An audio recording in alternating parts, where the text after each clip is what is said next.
నమస్తే. ది సూర్య ఛానల్‌కి స్వాగతం.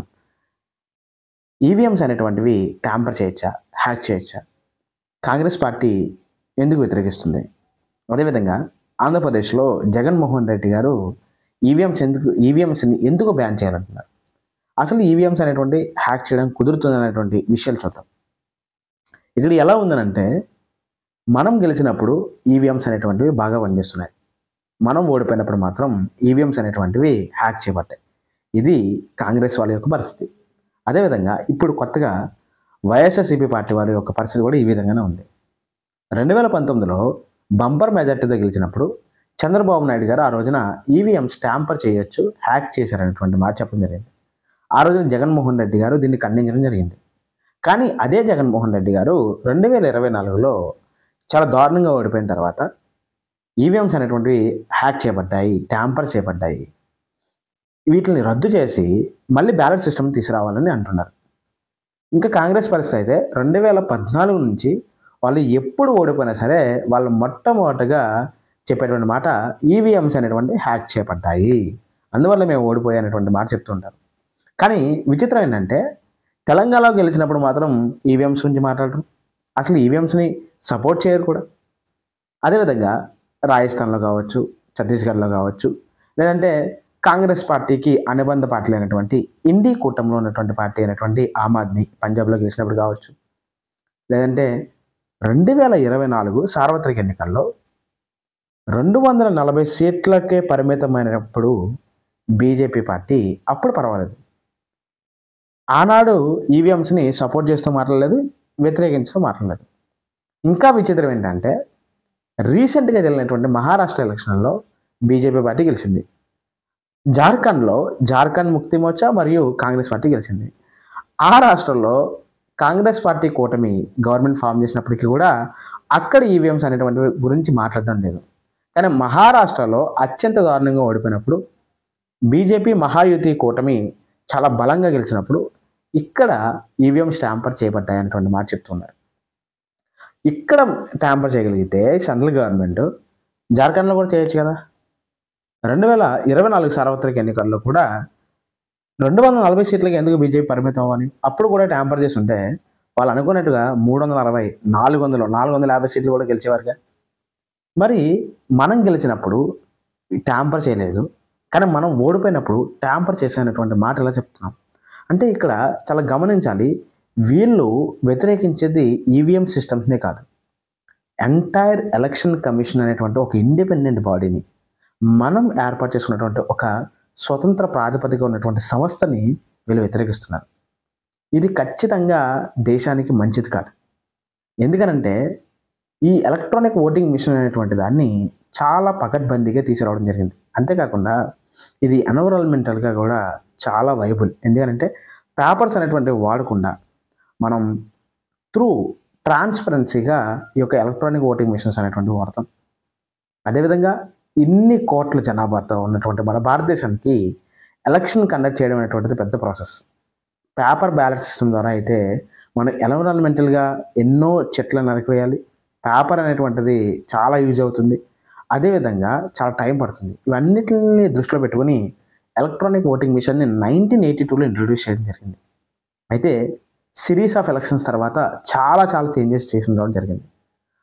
ఎలక్షన్ కమిషన్ అనేటువంటిది చాలా కీలకంగా ప్రవర్తిస్తూ ఎలక్ట్రానిక్ ఓటింగ్ మిషన్ గురించి ఎప్పుడు ఏ విషయంలో దాన్ని ట్యాంపర్ చేయొచ్చు, హ్యాకింగ్ చేయొచ్చు అని ఎవరు మాట్లాడినా దానికి సవాల్ చేస్తూ సుప్రీంకోర్టు కూడా ఈ యొక్క ఎలక్షన్ కమిషన్ యొక్క వాదనని సమర్థించింది. సుప్రీంకోర్టు కూడా దీన్ని సమర్థిస్తూ రీసెంట్గా 2024లో association of democratic reforms versus election commission of India కేసులో సుప్రీంకోర్టు మాట్లాడుతూ ఎలక్ట్రానిక్ ఓటింగ్ మిషన్ సిస్టమ్ని మనం బ్యాన్ చేయడానికి అవసరం లేదు, ఖచ్చితంగా ఎలక్ట్రానిక్ ఓటింగ్ మిషన్స్ ఎటువంటి హ్యాంపర్ చేయబడవు.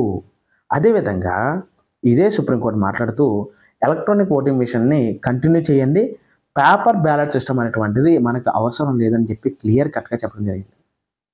అంటే ఎలక్షన్ కమిషన్ ఒక పక్క చెప్తున్నా సరే మనం వినలేదు, ఈ రోజున అత్యున్నత న్యాయస్థానమైనటువంటి దాన్ని సుప్రీంకోర్టు మాట్లాడినా కూడా మనం వ్యతిరేకిస్తున్నాము అని అంటే రీసెంట్ జడ్జిమెంటే కాకుండా ఇంతకుముందు జడ్జిమెంట్లో కూడా సుప్రీంకోర్టు చాలా క్లియర్గా చెప్పింది ఎలక్ట్రానిక్ ఓటింగ్ మిషన్స్ అనేటువంటివి హ్యాంపర్ చేసేటువంటి అవకాశం లేదు అని.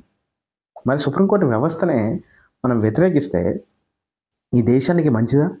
మంచిది కాదు. అసలు ఈ ఎలక్ట్రానిక్ ఓటింగ్ మిషన్స్ అనేటువంటి హ్యాంపర్ చేయొచ్చా అంటే హ్యాంపర్ చేయలేము. ఎందుకనంటే ఎలక్ట్రానిక్ ఓటింగ్ మిషన్స్ అనేటువంటివి సింపుల్ అయితే క్యాల్కులేటర్ లాంటిది. క్యాల్కులేటర్లో ఈ క్యాల్కులేటర్ అనేటువంటిది ఎటువంటి అదర్ డివైజెస్తో కానీ ఇంటర్నెట్తో కానీ ఎక్స్టర్నల్ డివైస్తో కానీ కనెక్టింగ్ అవ్వవు. మనం వన్ టైం మనం ఎలా అయితే యూజ్ చేసుకుని ఎరేజ్ చేసుకుంటామో అదే విధంగా ఎలక్ట్రానిక్ ఓటింగ్ సిస్టమ్ కూడా మనం యూజ్ చేసుకోవచ్చు. అంతే తప్ప ఇవి ఎక్స్టర్నల్ డివైస్తో కనెక్టింగ్ అవ్వవు. అది మేజర్ పాయింట్. కానీ మిగతా దేశాల్లో ఉండేటువంటి ఈవీఎంస్ అనేటువంటివి ఎక్స్టర్నల్ డివైజెస్తో కనెక్టింగ్ అయి ఉంటాయి. కానీ స్పెసిఫిక్గా మన ఇండియాలో మాత్రమే చాలా ప్రత్యేకంగా ఒక స్ట్రింజెంట్ సెక్యూరిటీ తోటి ఇవి మ్యానుఫ్యాక్చరింగ్ కూడా చాలా పకడ్బందీగా చేయడం జరుగుతుంది. అందువల్ల మనకి ఎక్స్టర్నల్ డివైస్తో లేకపోవడం వల్ల ఇవి హ్యాక్ చేయడం అనేటువంటిది కుదరదు. అంతేకాకుండా ఇది వన్ టైం ప్రోగ్రామబుల్. మనం ఒక్కసారి బటన్ ప్రెస్ చేస్తే మన ఓటు అనేటువంటిది వేయడం జరుగుతుంది. తర్వాత మనం ప్రెస్ చేయడం కూడా ఉండదు. ఇంతేకాకుండా ఇంకాస్తగా ట్రాన్స్పరెన్సీ పెంచే విధంగా చాలా బ్యూటిఫుల్ కాన్సెప్ట్ని ఎలక్షన్ కమిషన్ ఆఫ్ ఇండియా తీసుకొచ్చింది. వాటర్ వెరిఫైబుల్ ఆడిట్ ట్రయల్ అనేటువంటి దాన్ని వీవీప్యాట్ సిస్టమ్ అంటాం. ఈ వీవీప్యాట్ సిస్టమ్ ద్వారా మనం ఓటు వేసిన తర్వాత 7 సెకండ్స్ పక్కన ఉన్నటువంటి బాక్స్లో మనం ఏ సింబల్ మీద ఓటు వేసాము, ఏ వ్యక్తి ఓటు వేసాము అనేటువంటి విషయాన్ని తెలియజేస్తూ 7 సెకండ్స్ మనకి ఒక పేపర్ కనబడుతుంది. దాన్ని వీవీప్యాట్ అంటాం. ఇవన్నీ సిరీస్ ఆఫ్ చెక్స్ ద్వారా మనం ఇంత పకడ్బందీగా ఉన్నటువంటి వ్యవస్థల్ని మనం విమర్శించడం అనేటువంటిది దేశానికి మంచిది కాదు. అంతేకాకుండా మనం ఈ ఎలక్షన్ ప్రాసెస్ స్టార్ట్ చేసే ముందు మన ఎలక్షన్ ఏజెంట్స్ ఎవరైతే ఉంటారో వివిధ పార్టీలకు సంబంధించినటువంటి ఎలక్షన్ ఏజెంట్స్ వాళ్ళతోటి ఇవి ఫ్రీక్వెంట్గా క్రాస్ చెక్ చేయించిన తర్వాత మాత్రమే ఎలక్షన్కి వెళ్ళడం జరుగుతుంది. రీసెంట్గా సుప్రీంకోర్టు ఇచ్చిన జడ్జిమెంట్ ఏదైతే ఉందో అది ఈవీఎంను వ్యతిరేకించేటువంటి అందరికీ కూడా చెంపదెబ్బ లాంటిది. ఎందుకంటే ఇక్కడ యూనివర్సిటీ ప్రొఫెసర్స్ కావచ్చు, లెక్చరర్స్ కావచ్చు, పెద్ద పెద్ద స్థాయిలో ఉన్నటువంటి రాజకీయ నాయకులు కావచ్చు, రాజకీయ పార్టీలు కావచ్చు, ఇంకా రాహుల్ గాంధీ కావచ్చు, పెద్ద పెద్ద నాయకులందరూ కూడా ఈవీఎంస్ ఎప్పుడైతే ఓడిపోతారో అప్పుడు వీళ్ళందరూ కూడా ఈవీఎంస్ని వ్యతిరేకిస్తూ ఉంటారు.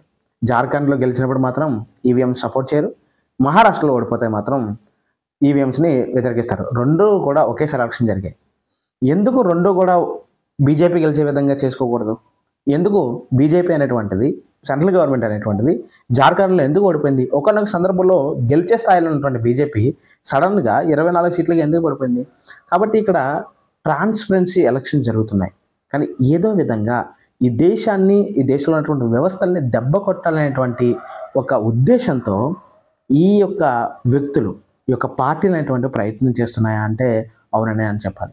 ఖచ్చితంగా ప్రజలు, విద్యార్థులు, యువత ముఖ్యంగా ఇలాంటి వ్యవస్థలను వ్యతిరేకించేటువంటి వ్యక్తులతో జాగ్రత్తగా ఉండాలి.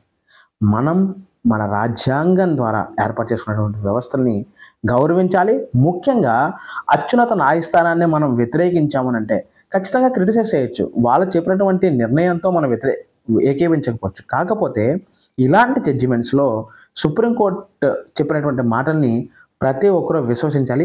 ఈ తర్వాత చర్చ అనేటువంటిది అనవసరం. కాబట్టి మళ్ళీ మళ్ళీ చెప్తున్నాను, ఈవీఎంస్ అనేటువంటి హ్యాక్ అవ్వు. అది ఒక క్యాల్కులేటర్ లాంటిది. యూనివర్సిటీ ప్రొఫెసర్స్ కావచ్చు, ఇంకా ఎవరైనా సరే దీని మీద వ్యతిరేకంగా మాట్లాడితే మాత్రం ఇంకా వాళ్ళకే వదిలేద్దాం. నా వీడియో మీకు నచ్చినట్టయితే లైక్ చేయండి, షేర్ చేయండి, సబ్స్క్రైబ్ చేయండి. మీ సూర్య. నమస్తే.